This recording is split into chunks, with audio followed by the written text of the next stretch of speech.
Zapraszamy do obejrzenia reportażu z cyklu Historie z pasją pod tytułem Na straży Wisły. Historia pasji, która ratuje ptaki. Wiślana Dolina to miejsce pełne tajemnic, które kryje w sobie niezwykły świat ptaków. Na wyspach środkowej Wisły prowadzone są badania nad zagrożonymi gatunkami ptaków siewkowych. To tu, na styku nauki i pasji, zrodziła się idea czynnej ochrony, której celem jest ratowanie tych niezwykłych stworzeń. W naszym reportażu poznacie osoby, które codziennie poświęcają swój czas i energię, aby chronić ptasi raj na Wiśle. Dzisiaj z rana ruszamy do najciekawszej kolonii, jaką mamy tutaj na tym fragmencie rzeki, na którym się znajdujemy. Jestem tutaj już kilkadziesiąt lat, w tym roku minie 40 lat. Pierwszy raz postawiłem stopy na tej rzece, na wyspach na tej rzece w 1985 roku. Co ciekawe, wtedy byłem studentem ostatnich lat Uniwersytetu Warszawskiego i miałem robić pracę magisterską. Plan był taki, że w ciągu roku, dwóch zbiorę materiały do pracy magisterskiej i wrócę na Mazury, gdzie miałem się dalej zajmować perkozem i łyską.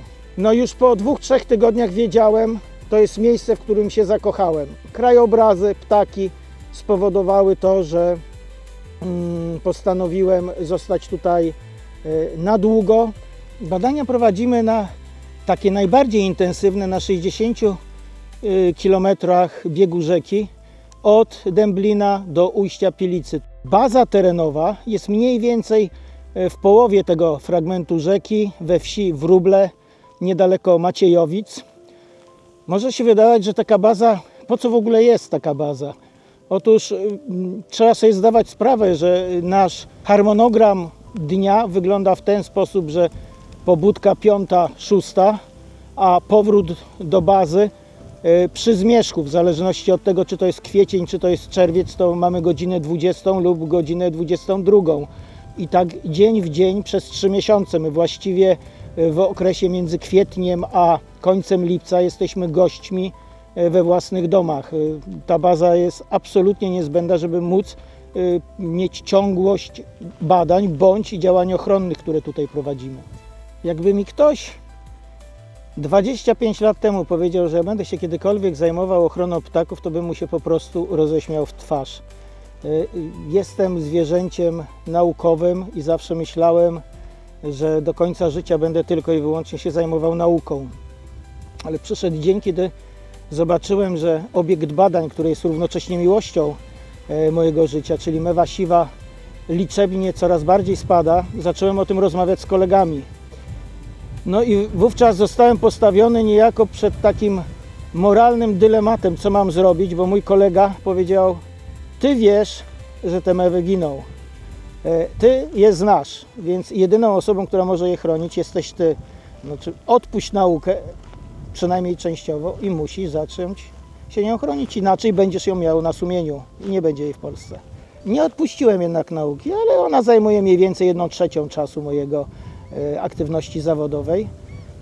Pozostała część to czynna ochrona. Te nasze fascynacje naukowe, no niestety troszeczkę musiały odejść na dalszy plan, a stało się tak, ponieważ w pewnym momencie zaobserwowaliśmy, że liczebność tego gatunku, który badamy, zaczyna drastycznie spadać. No już wcześniej widzieliśmy pewne efekty związane z meszkami. To są takie krwiopijne małe muszki, które nam dokuczają, ale okazuje się, że bardziej dokuczają akurat mewom siwym, ponieważ wypijają krew z piskląt. To one masowo występują w okresie w tym samym, którym akurat klują się pisklęta mewy siwej.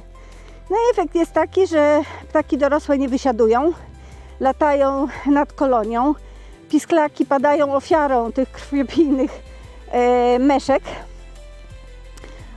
No i w związku z tym niewiele z nich dożywa do takiego wieku, żeby mogły odlecieć. Obserwowaliśmy tutaj takie zachowania altruistyczne w koloniach, czyli adopcje. Mewy siwe często bardzo adoptują pisklęta.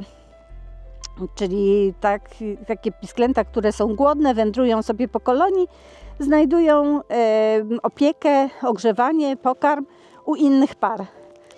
A nas to bardzo fascynowało i potem zresztą postanowiliśmy sprawdzić genetycznie, czy jest jakaś zależność między tymi ptakami, co adoptują, a tymi adoptowanymi pisklętami i okazało się, że właśnie w koloniach mewy siwej tworzą się coś w rodzaju takich grup rodzinnych, czyli gniazd, w pobliżu których gnieżdżą się bracia, siostry, jacyś dalsi krewni i często jest tak, że właśnie te adoptowane pisklęta są bardziej spokrewnione z adoptującymi rodzicami. Ta praca tutaj nasza wiślana, my pracujemy z mężem od zawsze, to jest właściwie dobry sposób na pracę naukową, jeśli się chce być długo razem. Tak?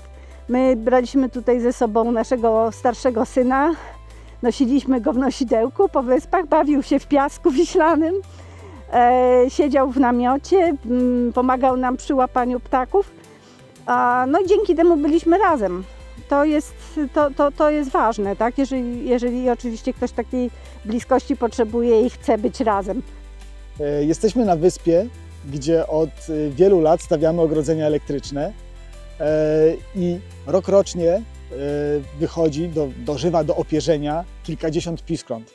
To jest ta wyspa. W tym miejscu to jest nasz, można powiedzieć, największy sukces. Dlatego wybraliśmy to miejsce już wcześniej, żeby postawić tutaj ogrodzenia elektryczne. Ogrodzenia elektryczne zabezpieczają lęgi mew przed drapieżnikami naziemnymi, ssakami.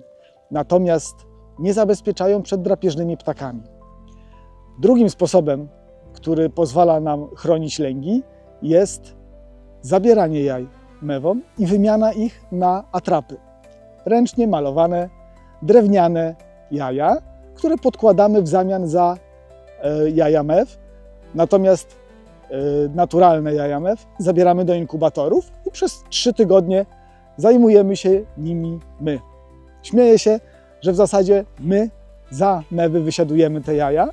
Jako mały chłopiec w 2. klasie podstawówki siedziałem i z dziadkami wyglądałem przez okno.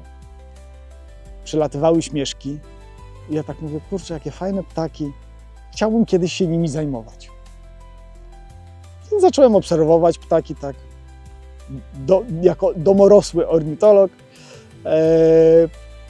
W liceum poszedłem do klasy biologiczno-chemicznej, na studia poszedłem na biologię na Uniwersytet Warszawski, no i po studiach trafiłem tutaj.